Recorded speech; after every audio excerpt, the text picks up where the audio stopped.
accessible, darkly comic, and rewarding. Monty Python meets up with Maxwell Smart for a wrestling match with Tolkien. Splendid.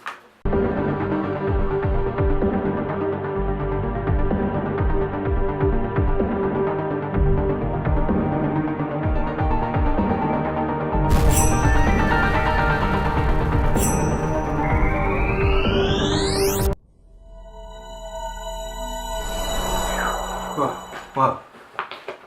Greetings and welcome back to Book Invasion. My name is Scott. Hello and welcome.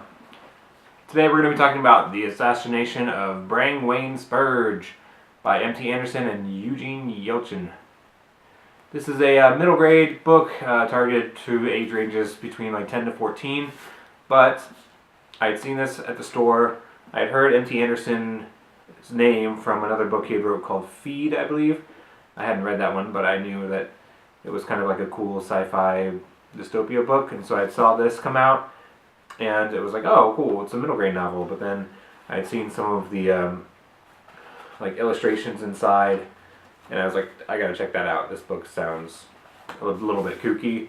Sounds right up my alley, and it is. It's excellent. So the story goes, more than 100 years ago, there had been like an elf and goblin war, and the two races kind of been in turmoil between each other ever since. And they now live in this vast land on different sides of the Bone Gruel Mountains. So the elves now want to send a peace offering to the Goblin King so that their different realms and worlds can live in harmony in this land. And so the Order of the Clean Hand, the spy agency, sends over Mr. Spurge to offer a gift to the Goblin King so that they can be in the good graces of the Goblin King and also kind of spy on what they're doing with this special thing that they've heard of and have seen of.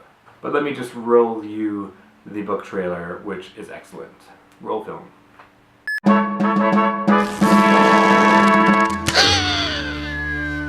Here is elfin historian Brangwain Spurge, scholar of all things goblin. Why is he being catapulted across the Bone Cruel Mountains into goblin territory? Because there is no one better equipped to bring a peace offering to Gog the Evil One, Dark Lord of the Goblins. And here's his host, Goblin Archivist Verfel, scholar of all things elf. And here is Verfel's adorable pet Ichthiod, Skartabeck. These two scholars should be the best of friends.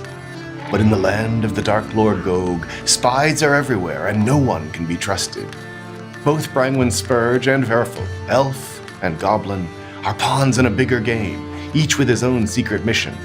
One sends pictures of everything he sees, but the pictures seem to contain many errors. The other is questioned in secret in the dark of night and has every reason to lie and betray. Which one is telling the truth? And can they find friendship in common in time to save themselves and their enchanted nations from all-out war? So this book talks about a elfin historian who is sent over the Bone Cruel Mountains to the Goblin Kingdom to deliver a peace offering to the Goblin King while also doing an undercover spy mission. And while he's over at the Goblin Kingdom, he has a host to his quest to deliver his peace offering, Mr. Werfel. He is also the Goblin historian, archivists. So Mr. Spurge and Mr. Werfel are kind of joined forces in the Goblin Kingdom, and Werfel is so excited for his esteemed guest to show up. He shows him all of the goblin delights. He feasts on all the goblin meals. They take him to all these goblin plays, introduces him to his goblin friends, and Spurge is just taken aback, but also he's kind of the stuck-up elfin snob who's just like, oh, I see, yes, what is that? Oh, You know, he's still holding his little chin up in the air and frowning upon all of these goblin things, while Werfel, the goblin host, is just so, is just kind of being so cordial and so polite to this elf. Meanwhile, the goblins that are around Werfel and Spurge are kind of glaring at him like, what's an elf doing here? What in the world is he doing? And so it follows their adventures to get Spurge to the Goblin King And then when he delivers the peace offering, things don't start to go so well for the two of them, and they end up kind of both being outcasts and driven from the Goblin Kingdom. So now they have to find their way back home.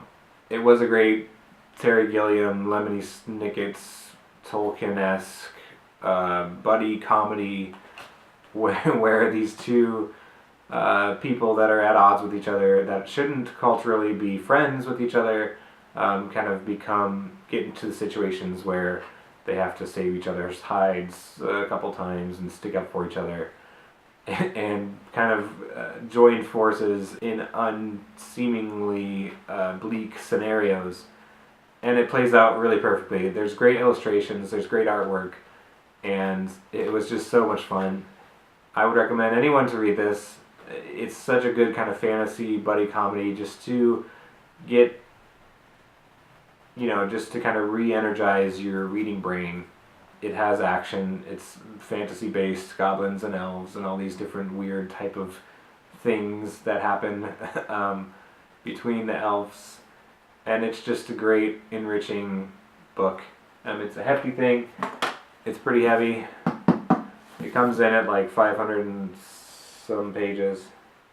But most of the chapters are, just maybe 10 or 12 pages of illustrations and then text.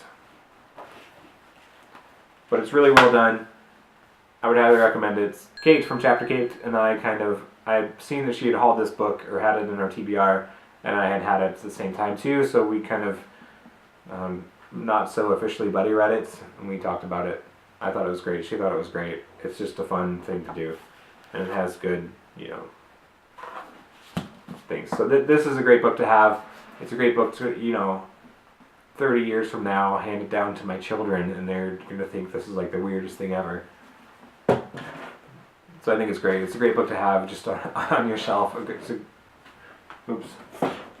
It's a great conversational topic if people are browsing. What in the world is this? I hope to give it to my children one day, which I think they'll love. That's my little speech, my spiel on the assassination. So that's my little spiel on the Assassination of Brangwain Spurge. I would suggest you check it out. It was fantastic. Alright, thanks for watching. See you next time. Keep reading. Bye-bye.